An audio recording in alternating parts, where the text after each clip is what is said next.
Kausapin natin si Dr. Camille Garcia. Thank you, Mama Carls. Magandang araw po sa inyo. Okay, unang-una, no, Kate, sayang sinabi mo kasi na kaya ka nagkakaganyan dahil sa pagiging broken family. Alam mo, ang daming broken families pero hindi ganyan na nangyayari.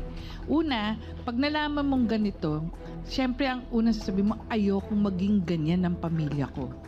So ikaw mismo, sa umpisa pa lang, kung sakasakaling man na nangyari yung na iniwan mo yung una mong partner, hindi mo gustong uulitin yun.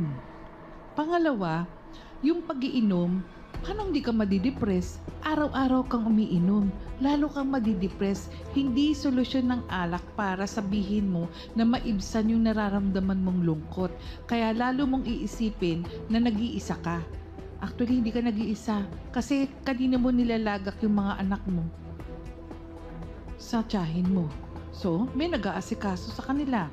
Siguro mamaya pwede natin pag-usapan kung paano yung paraan para maging maayos ka. Hindi pwede na sabihin natin isang iglap magbabago ka. Nasa sayo mismo yung gusto mo na maging maayos ka. Ayusin mo yung pamilya mo. Ang daming paraan para sabihin na maibsan yung sinasabi mo na nararamdaman mong depression. Pero kung ayaw mong tulungan ang sarili mo, napakahirap. Kasi tingnan mo, si Pio, yung auntie mo si Annalisa, kaya sila nagrereklamo kasi gusto kang tulungan. So ibig sabihin, merong gustong mag-ayos ng buhay mo, merong nagmamahal sa'yo, ikaw ang nagiging bulag at hindi mo nakikita yung kagandahang loob na ginagawa ng mga tao sa paligid mo.